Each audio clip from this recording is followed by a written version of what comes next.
Culture. The set of predominating attitudes and behavior that characterize a group or organization. Rape. The act of sex as a weapon to show power over someone. Men in prison rape each other. Is it because they're all gay and they like it up the butt? No, of course not. It's to show power over the prison bitch. Going off of these definitions, putting these two words together sounds like one of the most terrifying, disgusting, abhorrent environments to be in. It sounds like a culture where every time you go outside, someone jumps out of the shadows ready to rape you.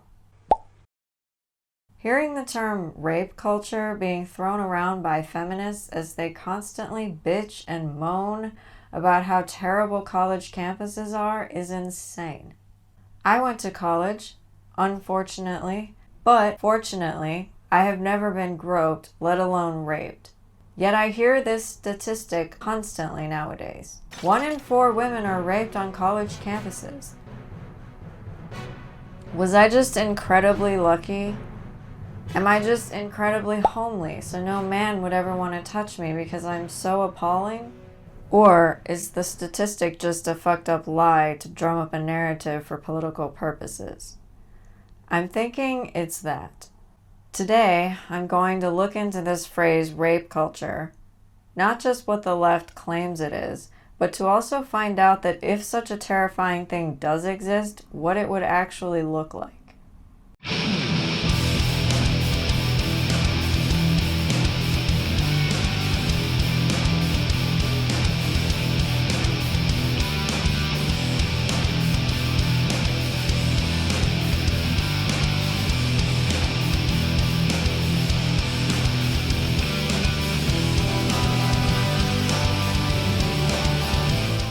So the leftist definition of rape culture from bellabrita.com is a society in which rape is pervasive and normalized due to societal attitudes about gender, sex, and sexuality.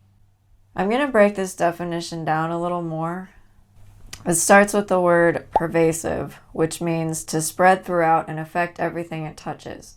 The definition of rape culture uses the word rape, which isn't how you define words or phrases at all. You don't define the word with the word itself.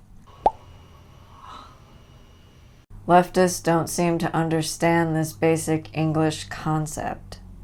The definition uses the word normalized, which means to cause to conform to a standard or norm. I do not think rape culture exists as it is defined here.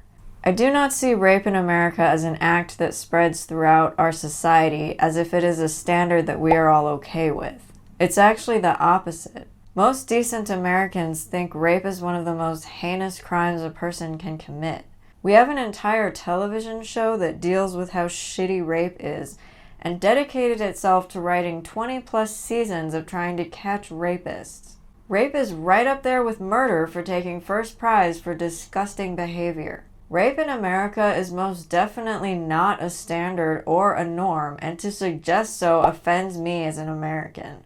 The left is known for conflating and convoluting everything they touch. When they say rape culture, it's a very broad term that includes way too many things under the umbrella of the phrase. The feminist division of the left is the group who irritates me the most about this term. In Law & Order SVU, I saw an episode where a couple of teenagers making out in a closet was considered rape. That's not rape. Yet in the episode, the poor teenage boy's life was forever marred because he was convicted. Convicted of what? Kissing a girl who willingly went into a closet with him, knowing that both of them wanted to try kissing for the first time? Because they were two curious teenagers? Teenagers get scared and change their minds all the time about sex stuff. How the fuck else are teenagers supposed to learn or get their first kisses? For fuck's sake. Leftists also call regret of a one-night stand rape. That's not rape. One-night stands happen in real life, and sometimes people are embarrassed at who they took home with them after a drunken night of dancing. 2 people were drunk and went home together. Embarrassing? Sure.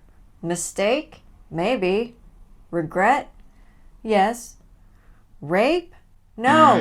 Stop it! Stop saying everything is rape. It's not.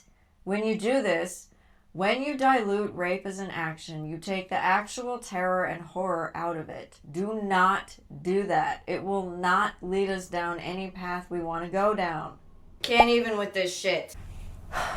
I know I've just been bitching a lot about feminists. I ended up watching a show made by a feminist, Gloria Steinem, believe it or not, one of the most prominent feminists of the 70s. I was surprised, since I really don't like feminists, but her show is not bad. It's called Woman, and it discusses issues that affect women, both here at home and in other countries.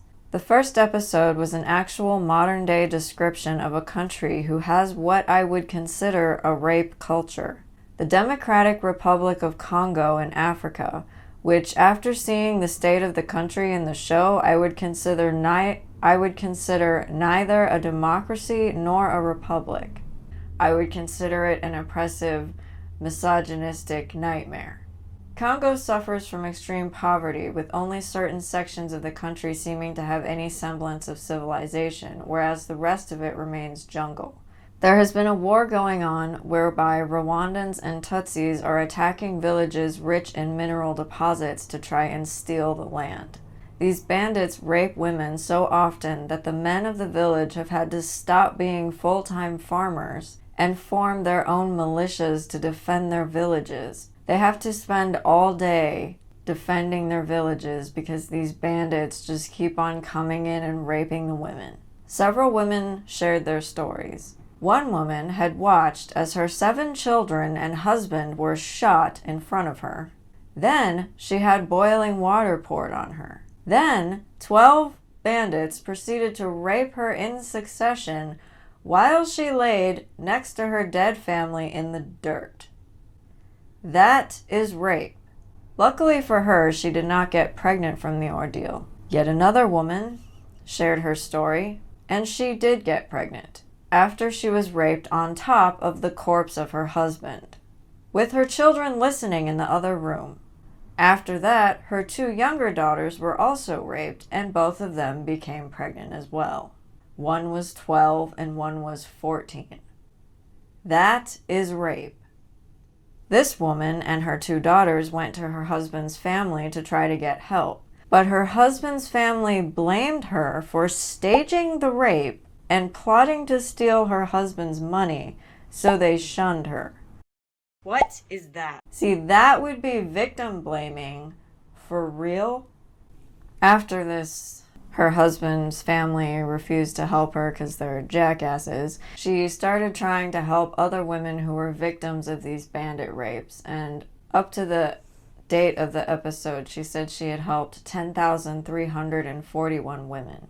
There's a pediatrician in Congo who also tries to help female children who have been victims of rape. Female children who are still young enough to be seen by pediatricians get raped regularly in Congo. A mother brought her 6-year-old into the doctor's office because she suspected her daughter had been raped. Yes, you heard that correctly. 6-year-old. That is rape.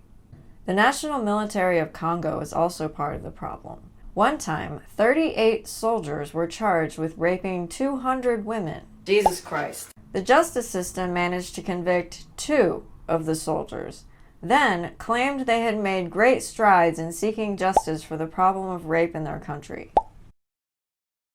Stop extrapolating nonsense. I would think 2 men raping 200 women would be impossible because they wouldn't have the energy nor the stamina to each rape 100 women apiece. Their dicks would probably fall off.